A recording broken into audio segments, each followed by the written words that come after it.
Greetings, my fellow pilgrims.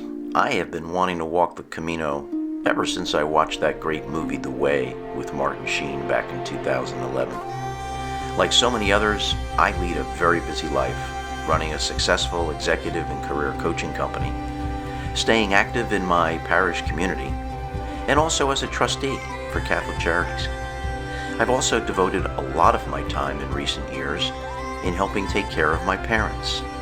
And ever since my older brother had died unexpectedly at college, almost 50 years ago, I had always told myself that I need to be there when someone close to me was ready to pass into that next life that our faith teaches us is the eternal life with God. Well, I was blessed indeed to be there with my mom when God called her home in November 2019. And as I approached 2020, I was excited to finally be at a point in my life where I could realistically take the time off to participate in such a life-changing opportunity as the Camino. I quickly settled on a plan to walk the Camino in May of 2020 after watching countless videos on YouTube and reading many books, with none better than John Brierley's A Pilgrim's Guide to the Camino de Santiago. I hired a wonderful company called Follow the Camino, who planned every detail of my itinerary, including the various albergues and hostels that I would be staying at during each of the 34 days of my pilgrimage.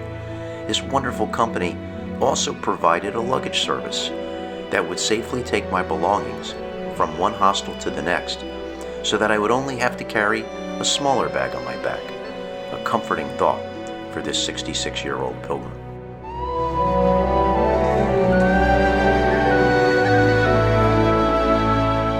Of course, the onset of COVID-19 in March of 2020 got in the way of that initial plan, and like so many others around the world, I wondered if I would ever be able to reschedule my Camino and feel safe in this new environment. Well, my prayers were answered in late March of 2021 after getting my double vaccinations. I rebooked my itinerary with Follow the Camino with a departure date of August 30th to St. Jean-Pied-de-Port in France, the official starting point for the Camino Frances, with a return trip back home to New Jersey on October 5th. I trained hard for my Camino throughout the spring and summer, swimming 4 to 5 days a week and walking an average 9 to 10 miles a day, with at least 1 to 2 days a week doing a walk of at least 13 to 14 miles. This documentary is dedicated to the memory of my big brother and best friend Dennis Kernan, who I have missed dearly every day since his untimely passing in April 1972, just 2 months shy of his 20th birthday. I have tried to capture in real time all of the physical challenges, the deep emotions those physical challenges unleash, and the spiritual reawakening that occurred for me, and an experience that I believe has changed my life for the better as I enter my 67th year. Hopefully, I can remain free of those deep regrets and hurts that I have inflicted on those I love, and the many needless anxieties that often invade my future. I am ready to focus my life in the now, and in the hope that I can stay in the present and just be grateful for all the blessings the Lord has gifted me with. I hope you enjoy the film, and Buen Camino, my friends. Buen Camino. Buen Camino, guys. Buen Camino.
restful night at my first albergue and a great breakfast, I headed over to the church to light candles in memory of my brother Dennis. I knew the heavy rain would make the steep ascent through the Pyrenees a real challenge, and shared this opening reflection of what I was hoping to accomplish. I'm going to try to learn a lot about myself and about others and how I can hopefully become the best version of myself. This is day one of the Camino. It's going to be grueling. I'm going to ask God for the strength to get through every part of this as I climb the Pyrenees. I began my walk in a torrential downpour that significantly reduced my visibility, unleashing major anxiety for the more than 4,000-foot elevation ascent that was ahead of me, and for which I suddenly felt ill-prepared for. Several hours later, I stopped for coffee at an albergue in Orisson and made the hardest but also the best decision of my entire Camino.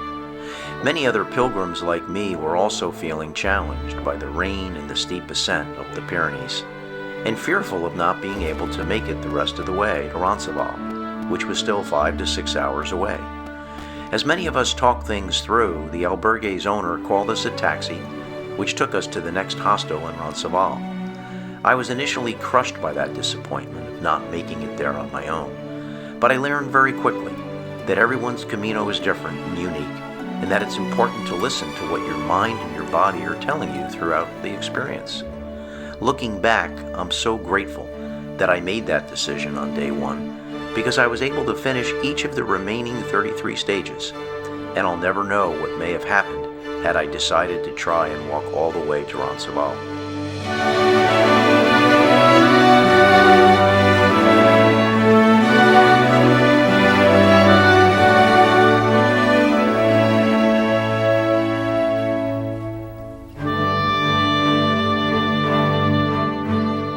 As I was finishing the 19-mile walk on day 2 from Roncesvalles to Acarreta, my fellow pilgrim Steve, a dentist from Tampa, Florida, reminded me that I would get stronger with each additional stage and to leave that disappointment of day 1 behind me.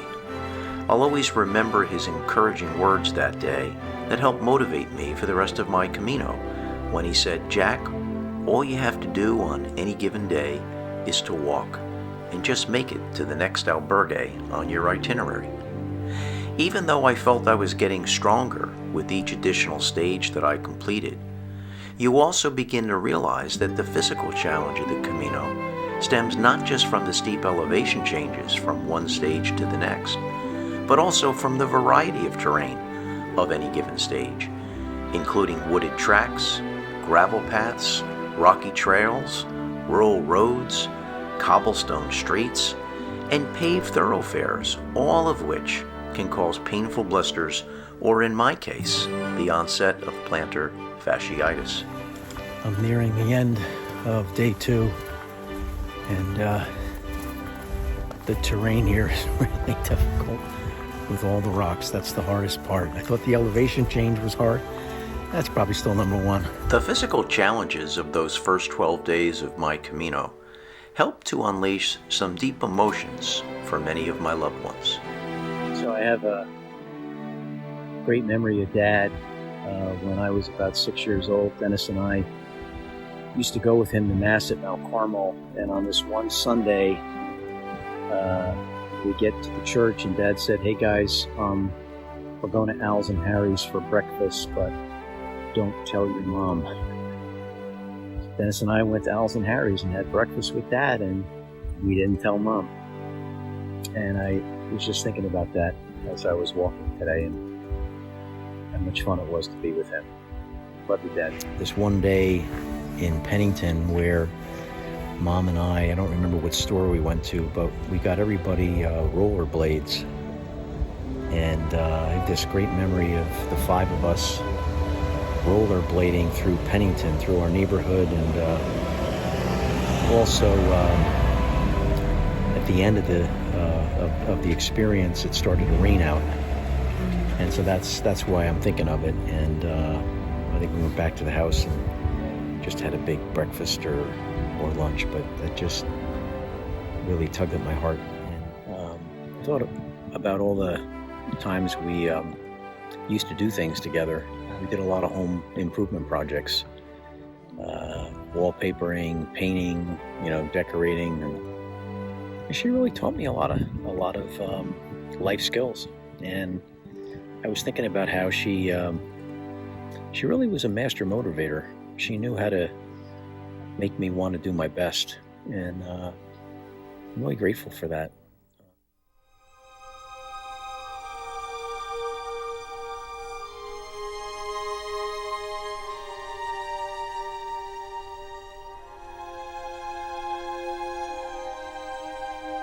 As I headed into the city of Burgos on the evening of September 12th, after a grueling 18-mile walk, I found my heart filled with lots of love and affection for my parents, my brother Dennis and my 3 siblings, my wife Jean, my 3 children and 2 grandchildren, and my sons-in-law.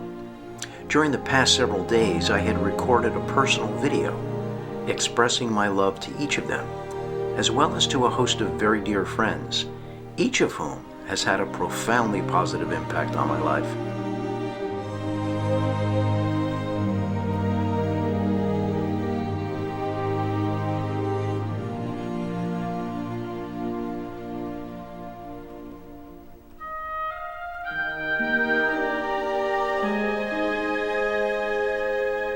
As I departed Burgos on day 13 of my pilgrimage and officially entered the Spanish Meseta, that long stretch of the Camino Frances that extends through to Astorga and is renowned for its long stages, empty landscapes, lack of shade, and the big skies, I decided to walk alone and began to dig much deeper into feelings and emotions that I had never tapped into before.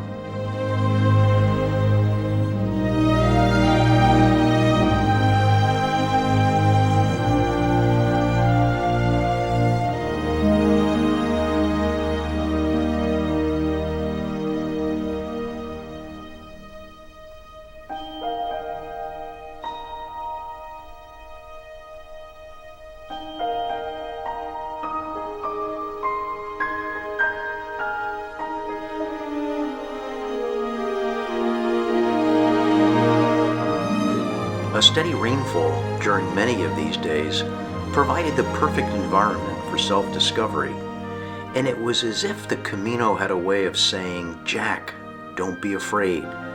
Let go and let God do the rest. Just let it all out." So I would speak openly into the camera to record what it was I was feeling, and often the reflections touched on my regrets, on my sinfulness, on some of the pain I've inflicted on others, and the pain I have inflicted on myself and have been carrying for a long time, setbacks and disappointments in my life and career. During this emotional stage of the Camino, my tears were uncontrollable, coming down like buckets of water, particularly when I tapped into several topical areas that I was never comfortable enough to explore and dig below that surface. Worried about alcohol and how it was affecting you and our family. And I have you to thank years later, because when you gave up alcohol at 65, you and Uncle Danny motivated me to do the same.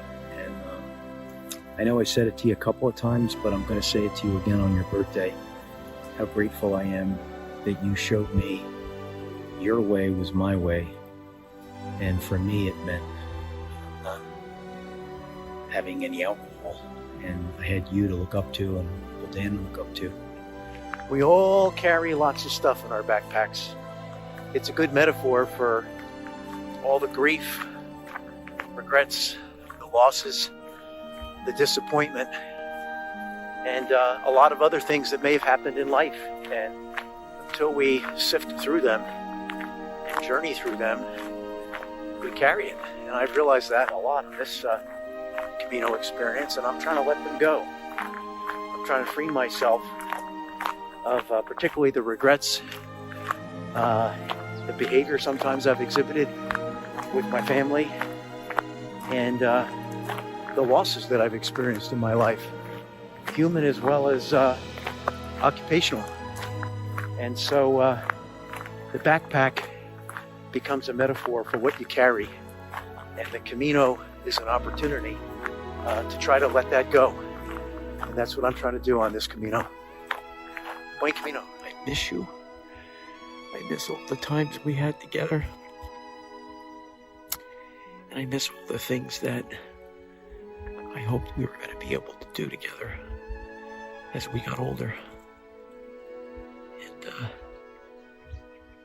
I wish I was there with you when you passed into God's hands.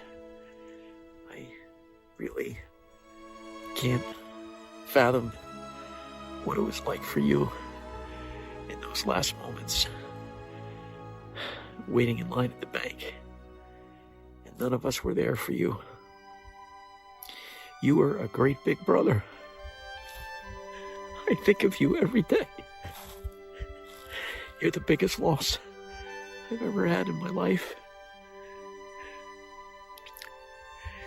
And I know that my faith teaches me that we'll see each other again someday. And I hope your little brother has lived an honorable life that you could be proud of, because I had big shoes to fill. Your shoes, my great big brother, the one person growing up who was always there for me, was always thinking of me, teaching me.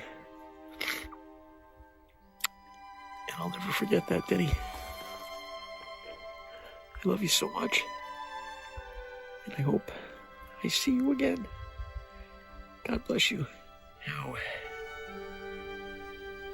much pressure I felt to carry everybody. And I think I've been carrying that pressure my whole life. And I just hope people know I'm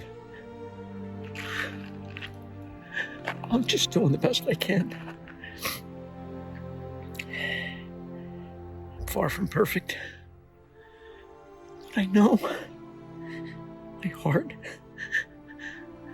has always been in the right spot. So I'll never have my senior year back. I'll never have my brother back.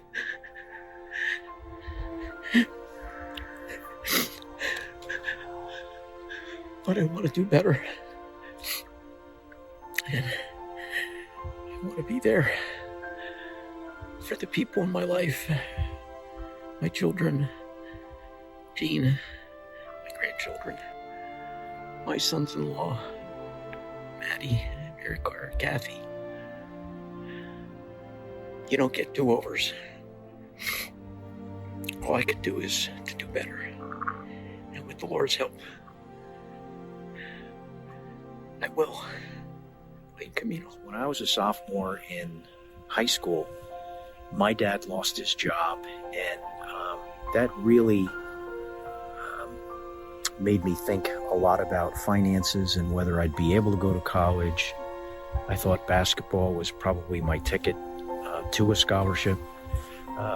And then when Dennis died, I certainly knew that I was never going to be able to go away to college.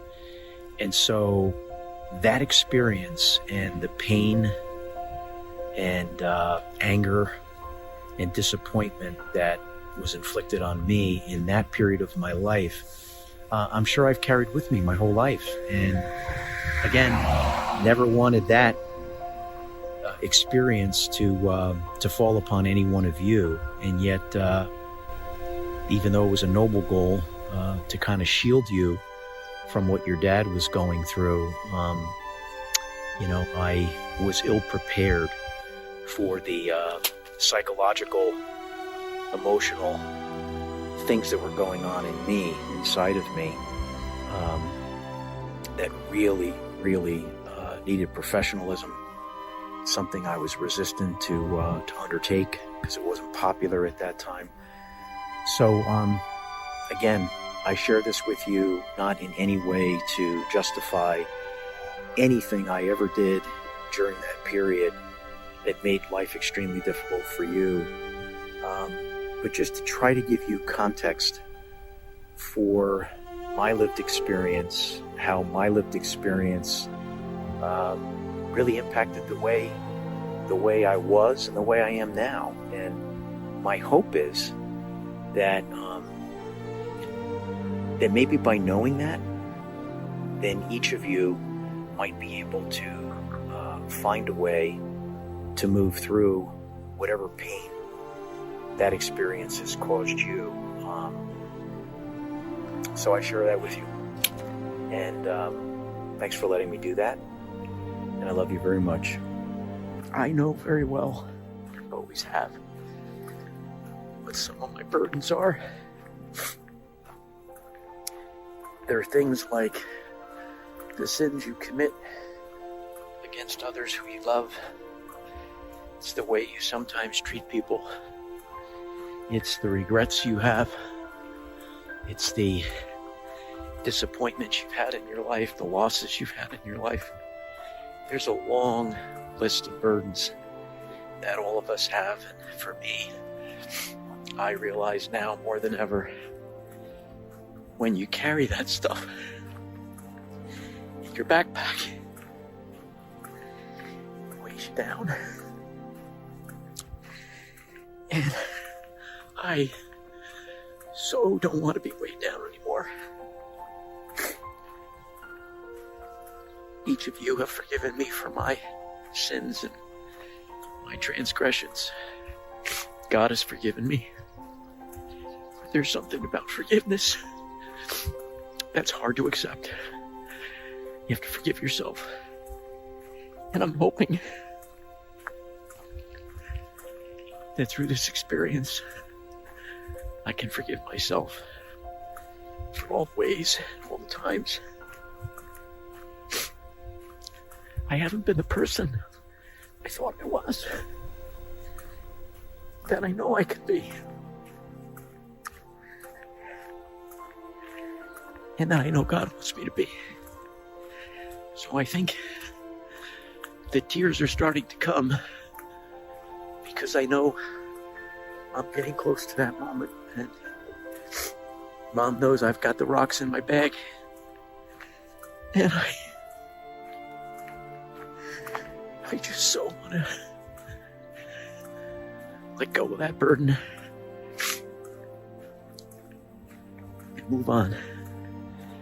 Let go and let God do the rest. So I hope I can do that. Buen Camino.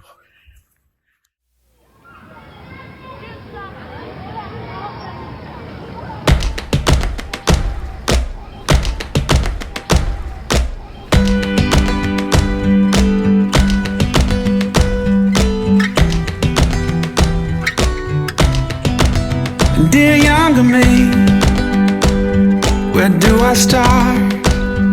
If I could tell you everything that I have learned so far, then you could be one step ahead of all the painful memories still running through my head. I wonder how much different things would be, dear younger me.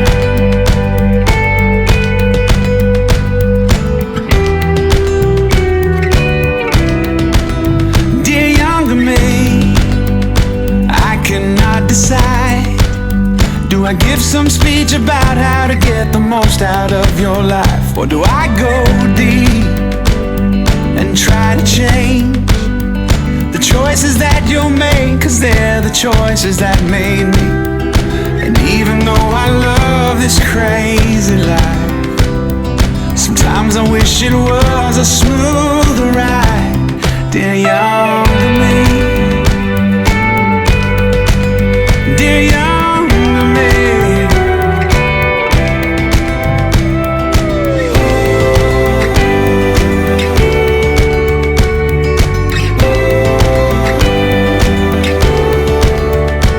oh, if I knew then what I know now, condemnation would have had no power. My joy, my pain would have never been my worth.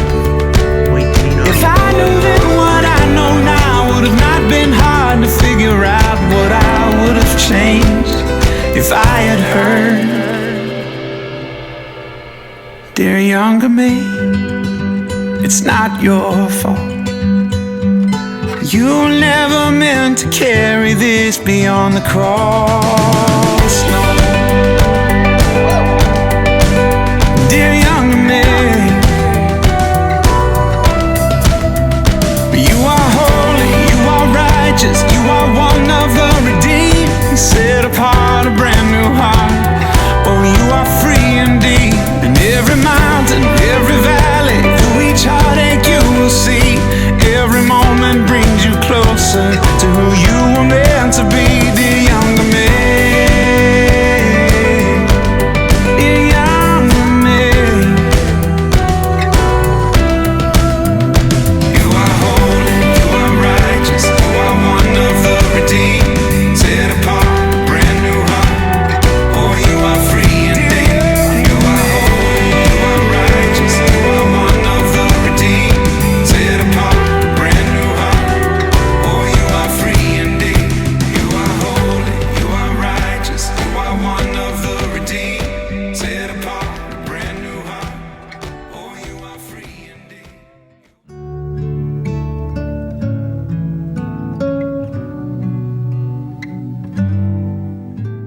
Exploring those deeply held feelings about my past was a godsend for me and prepared me well for a very special moment that occurred on day 25 of my Camino, as I departed Rabanal del Camino for a much anticipated visit to Cruz de Ferro, a holy shrine where pilgrims can place their rocks at the altar, with each rock representing a burden that you are asking the Lord to help you let go of.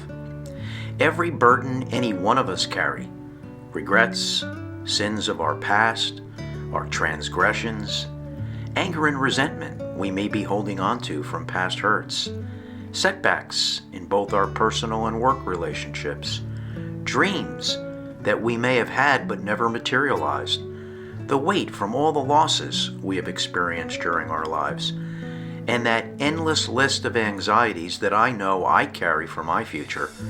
All of those burdens or rocks weigh a ton in the backpack of our heart.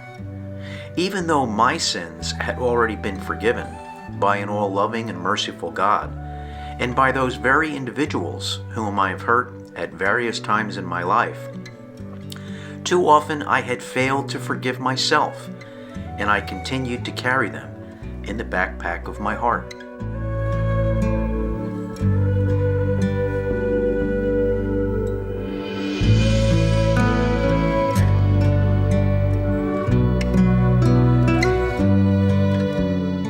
My experience of placing each of my 4 rocks that I had brought with me from my home in New Jersey, and then placing them before God at Cruz de Ferro to prayerfully ask Him for His mercy and release them, was everything that I hoped it would be, and was one of the most gratifying moments of my Camino experience.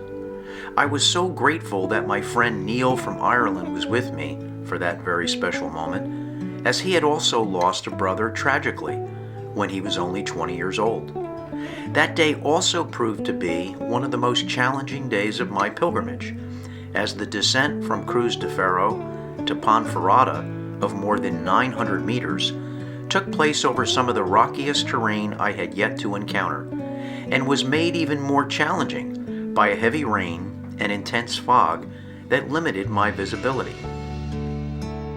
But with the burdens of my past now behind me, I soon settled into my room, grateful that the God I believe in had turned this broken 66-year-old man around, and I was now more determined than ever to do the hard work ahead and become that man I know He has always wanted me to be.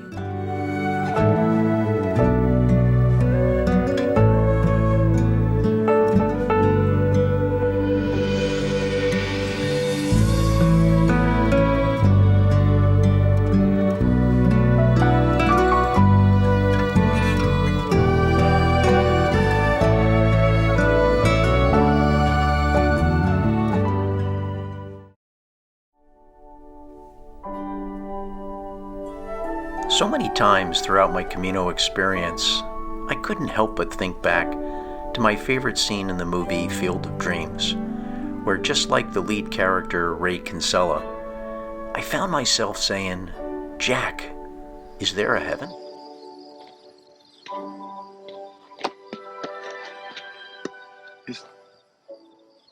Is there a heaven? Oh, yeah. It's the place dreams come true.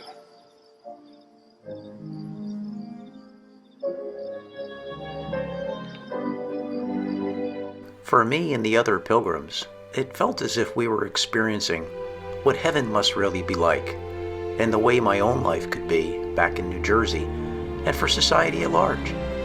I was able to meet many pilgrims from all over the world, 17 countries in total. Random acts of kindness and generosity were in abundance throughout my 34-day pilgrimage, with one pilgrim always helping another in any way they could, greeting you with a simple Buen Camino, that endearing term that simply means good walk or good way. Some of the pilgrims I met were young and some were even older than me. They were men and women of varying shapes and sizes, with different levels of fitness and experience in hiking, with each pilgrim learning to walk at their own pace, not someone else's pace.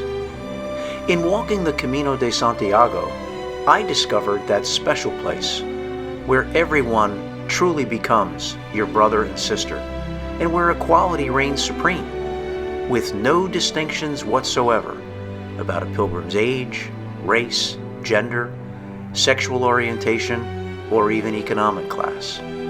Rather, the Camino was just that simple place where each pilgrim would look out for their fellow pilgrims, sharing the true gospel message of Matthew, "Thou shalt love thy neighbor as thyself," and sharing a common experience of just trying to find their own way in the world.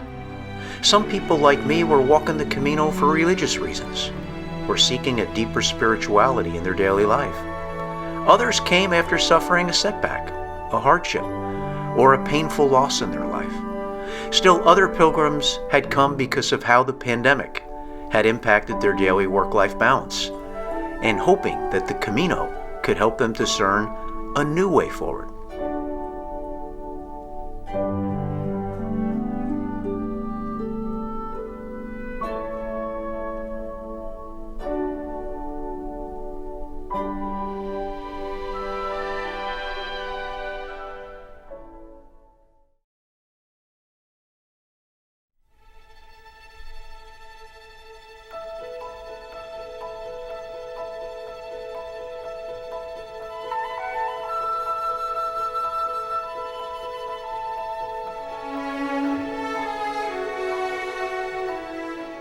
As I departed Ponferrada on Sunday morning, September 26th, I began to see with much more clarity how the Camino had changed the way I will look at my life and my future. The physical challenge had tested my body and inner soul in a way that I had never experienced before, and did allow me to tap into those long-held and deeply felt emotions that I had been reluctant to unpack before. To hear myself verbalize all of those things that had been weighing me down in the backpack of my heart, and to also express the feelings I have for my family and friends, whom I love so much, was liberating, healing, and a transformative experience of my body, my mind, and my inner soul.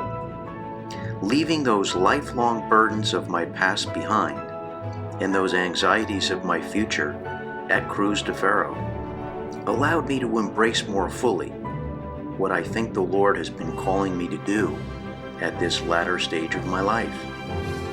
And I had my first inkling of where this Camino experience was leading me to as early as day 8, as I spoke into the camera of what I was sensing.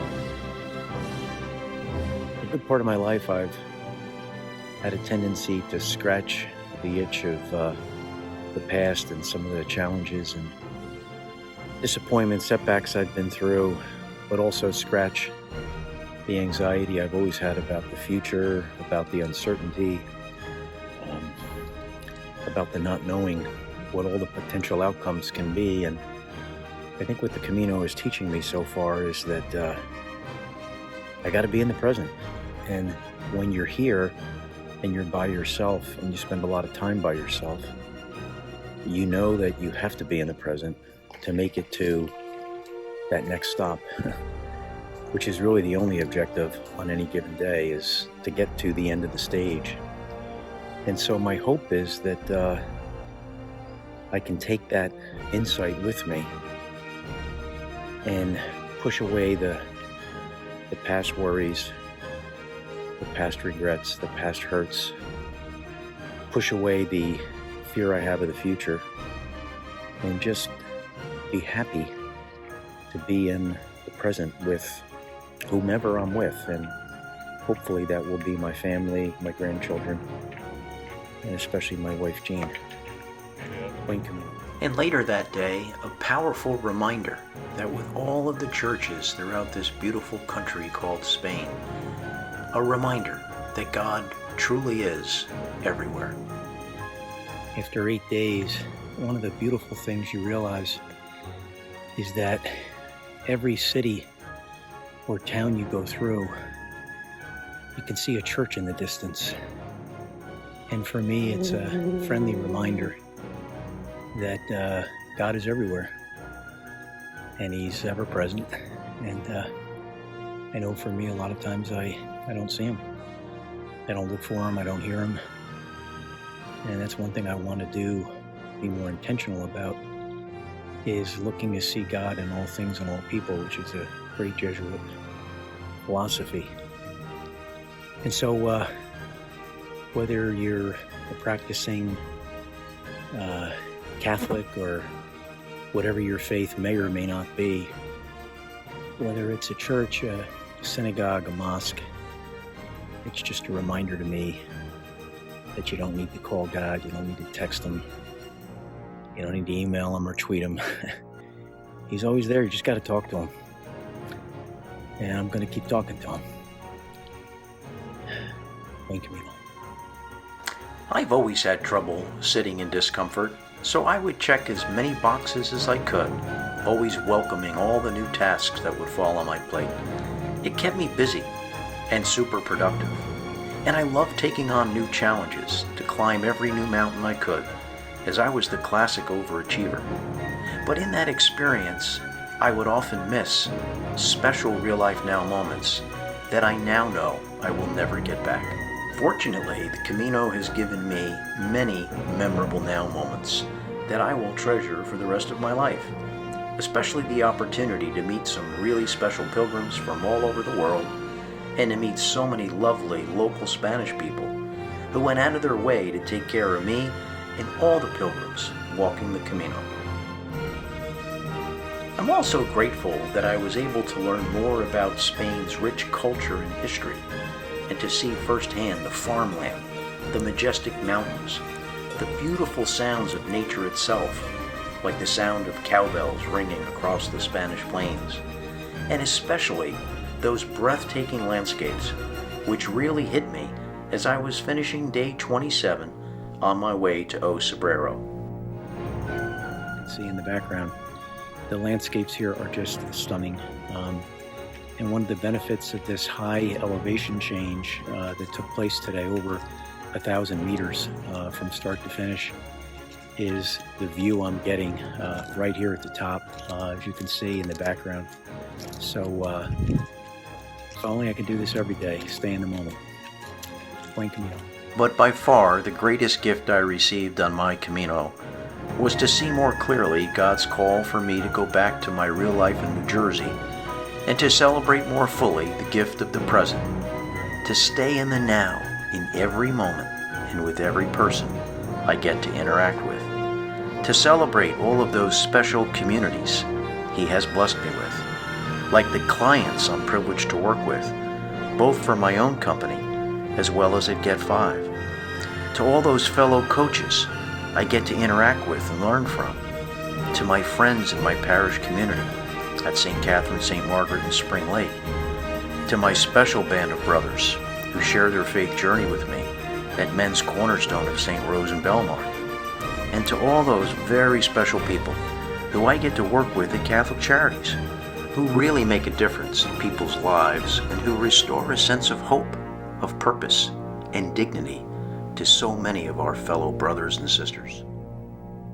As I finished those last few days of my Camino to Santiago de Compostela, I could hear and feel more clearly than ever what the Lord was calling me to do, which gave me an extra spring in my step as I began day 33 of my Camino. Very happy today. Just feeling really good about this entire experience, what I've learned about myself, how I'm going to try to change as I go back to my real world life in New Jersey, and just feeling a lot of gratitude. So gonna keep my mind open today for new things, new possibilities. I ask the Lord to give me strength for this tired body to continue these next 2 days and make it to that ultimate destination. The Lord had summoned me to just be my authentic, true self, and the person I know I have been at times in my life, and the person that God wants me to be in the future. To be a better husband, a better father and grandfather, a better sibling, a better friend, a better colleague, and a more engaged citizen of the world who can be a shepherd to those who don't have one, but are in need of one, and to fill the world with love my whole life through. If I can do my part in filling the world with love, I can become the best version of myself and the person God has always wanted me to be. As I approached Santiago on the final day of my pilgrimage, a sense of history filled my heart, knowing that I had walked on the same sacred ground that millions of other pilgrims had also walked on during these past 1,000 years, and a deep sense of gratitude and joy for the love, the support, and the constant words of encouragement that I always received throughout the Camino from my wife Jean, my extended family, my close friends, and to Father Hank Hilton, a dear friend of mine and a super special spiritual director.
Yesterday, a child came out to wander,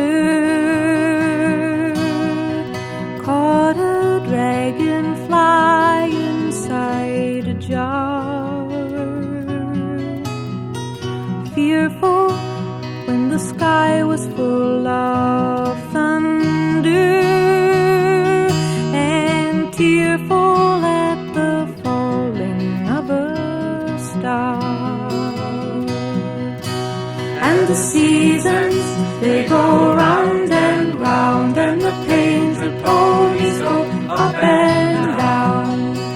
We're captive on the carousel of time. We can't return, we can only look behind from where we came, and go round and round and round in a circle again. Then the child moved 10 times round the seasons, skated over 10 clear frozen streams. Words like when you're older must appease him, and promises of someday make his dreams. And the seasons, they go round and round, and the painted ponies go up and down. We're captive on the carousel of time. We can't return, we can only look behind from where we came, and go round and round and round in a circle again. 16 springs and 16 summers gone now. Cartwheels turn to car wheels through the town, and they tell him, take your time, it won't be long now, till you drag your feet too slow, the circle's down. And the seasons, they go round and round, and the painted ponies go up and down. We're captive on the carousel of time. We can't return, we can only look behind from where we came, and go round and round and round in a circle again. So the years spin by, and now the boy is 20. Though his dreams have lost some grandeur coming true, there'll be new dreams, maybe better dreams, and plenty before the last revolving year is through. And the seasons, they go round and round, and the painted ponies go up and down. We're captive on the carousel of time. We can't return, we can only look behind from where we came, and go round and round and round in a circle again, and go round and round and round in a circle again.